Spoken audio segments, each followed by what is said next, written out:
আমাদের প্রেস সচিব আপনাদেরকে বলেছেন আজকে আমাদের কাউন্সিল অফ অ্যাডভাইজারের মিটিং ছিল। সেই মিটিংয়ের ব্যাপারে কিছু গুরুত্বপূর্ণ সিদ্ধান্ত হয়েছে। একটা সিদ্ধান্ত উনি অলরেডি প্রেস স্টেটমেন্টের মাধ্যমে জানিয়ে দিয়েছেন, এটা হচ্ছে জুলাই গণ অভ্যুত্থানের সেলিব্রেশন সংক্রান্ত। এটা অলরেডি উনি প্রেস স্টেটমেন্ট দিয়ে জানিয়ে দিয়েছেন, এটার ব্যাপারে আমি কিছু বলছি না।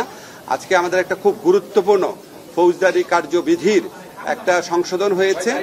আপনারা জানেন আমাদের সরকারের আমলে কিছু জিনিস নিয়ে আমরা নিজেরাই খুব বিব্রত, আমরা এগুলো অ্যাড্রেস করার চেষ্টা করি। তার মধ্যে একটা হচ্ছে ভুয়া এবং মিথ্যা মামলা করা, আর একটা হচ্ছে মিথ্যা মামলা করে মানে মামলা ঘটনাটা হয়তো সত্যি, কিন্তু অনেক ব্যক্তিকে সেই মামলায় আসামি করে আপনার এক ধরনের মামলা বাণিজ্য করা।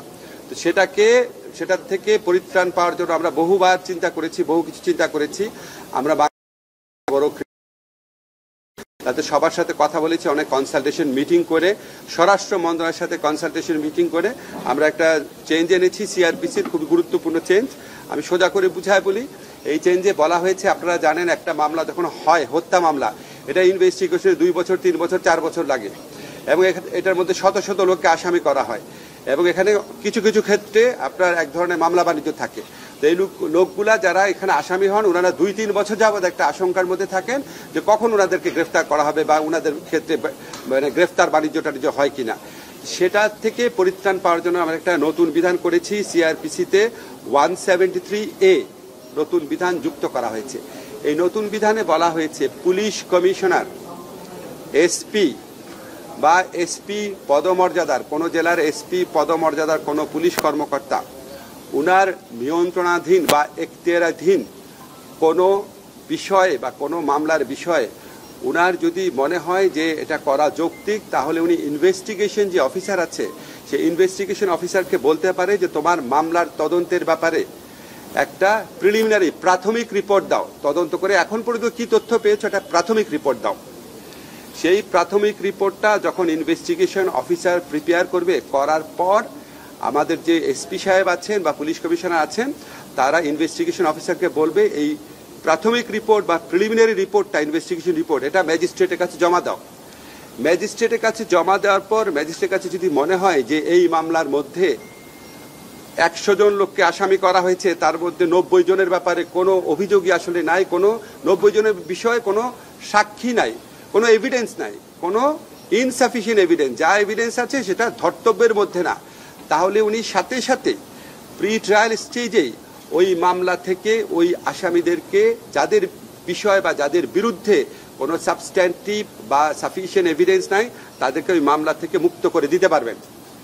আমরা আশা করছি এইটা যখন কার্যকর হবে, আশা করছি আমাদের পুলিশ প্রশাসন এবং আদালত প্রশাসন ওনারা একসাথে কাজ করে যেই সমস্ত মামলায় আপনার গ্রেফতার বাণিজ্য বা মামলা বাণিজ্য হচ্ছে, অসংখ্য লোককে আসামি করা হচ্ছে এবং যাদের বিরুদ্ধে প্রিলিমিনারি রিপোর্টে, পুলিশের প্রাথমিক রিপোর্টে কোনো রকম এভিডেন্স পাওয়া যাবে না, তাদেরকে আদালত প্রাথমিক স্টেজে, প্রি ট্রায়াল স্টেজে বিচার শুরু করার আগে ডিসচার্জ করে দিতে পারবেন।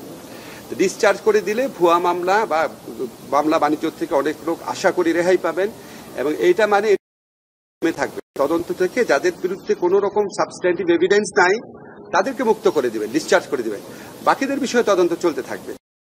আবার তদন্ত চলাকালে পুলিশ যদি তদন্ত শেষ হওয়ার স্টেজে যদি দেখে, পূর্ণাঙ্গ তদন্ত রিপোর্ট যখন জমা দেবে, পুলিশ যদি দেখে যে না, যাদেরকে ডিসচার্জ করা হয়েছিল তাদের কারো কারো বিরুদ্ধে আসলেই পরবর্তীকালে সাবস্ট্যান্টিভ সাফিসিয়েন্ট এভিডেন্স পাওয়া যাচ্ছে, তখন পুলিশ যে রিপোর্টটা আদালতে জমা দিবে, ইচ্ছা করলে ওনারা ওই ব্যক্তিদের নাম, যাদের ব্যাপারে পরবর্তীকালে যথেষ্ট অভিযোগ পেয়েছেন, তাদের নাম আবার ইনক্লুড করতে পারবেন। এই হচ্ছে আমাদের সংশোধনীটার বিষয়।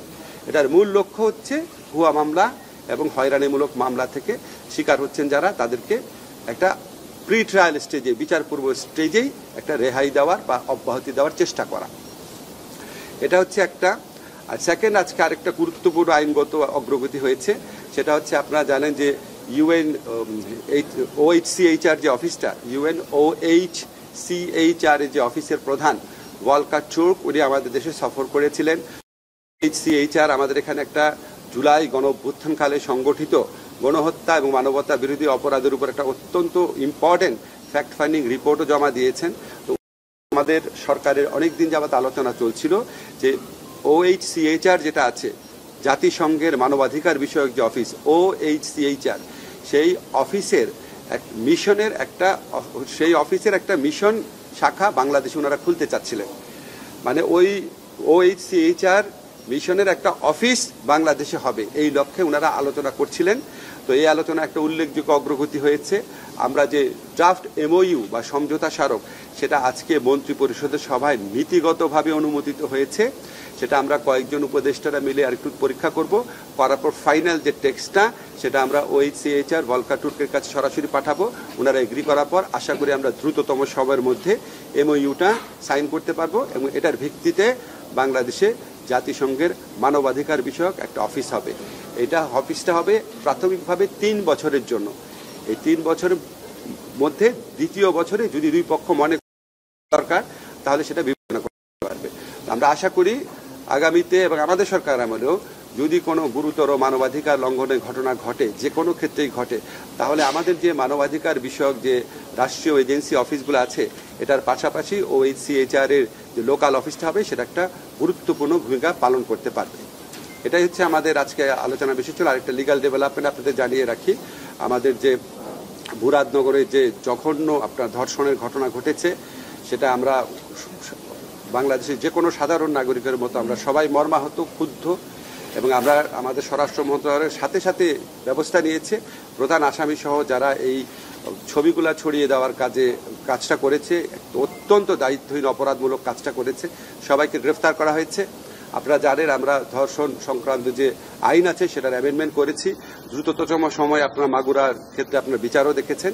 এটা আমরা সর্বোচ্চ গুরুত্ব দিয়ে এই ঘটনার বিচার করব, এটা আমরা বদ্ধপরিকর। শুধু এটুকু জানালাম আপনাদের।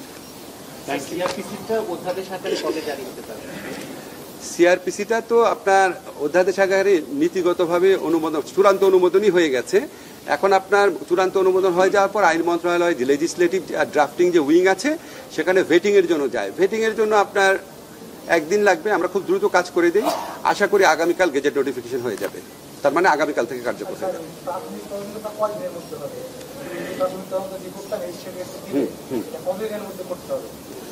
এটা তো আমরা ধরেন এটা পুলিশের অ্যাডমিনিস্ট্রেটিভ ব্যাপার। ওনারা যখন বসবে, আমরা পুলিশ স্বরাষ্ট্র মন্ত্রণালয়কে এম্পাওয়ার করেছি। এম্পাওয়ার করার পর ওনারা সিদ্ধান্ত নেবে, প্রশাসনিক সিদ্ধান্তের মাধ্যমে, যে আইনগতভাবে আমার কর্তৃত্ব আছে, আমি তোমারে বললাম, ওনারা সিদ্ধান্ত নেবে। এটা 24 ঘন্টার মধ্যে দাও বা এটা 48 ঘন্টার মধ্যে দাও। এক একটা মামলা তো এক এক ধরনের। না, আইনে উল্লেখ করার দরকার নাই, কারণ কোনো মামলা থাকতে পারে 500 আসামি, কোনো মামলা থাকতে পারে 50 জন আসামি। তো সেটা যে সুপারভাইজিং যে পুলিশ অফিসার আছেন, ধরেন SP আছেন, পুলিশ কমিশনার আছেন, ওনারা তো বুঝবে। আমরা ওনাদেরকে ক্ষমতায়িত করেছি, সরকার ওনাদেরকে ক্ষমতায়িত করেছে, ভুয়া মামলা আর মামলা বাণিজ্য থেকে মানুষকে রেহাই দেওয়ার একটা সুযোগ করে দিয়েছে। এবং এটা ওনারা কিন্তু সিদ্ধান্ত দিবে না, সিদ্ধান্ত কিন্তু আদালত দিবে। ওনারা প্রাইমারি ইনভেস্টিগেশন রিপোর্টটা শুধু জমা দিবে। ঠিক আছে, ভালো থাকেন সবাই।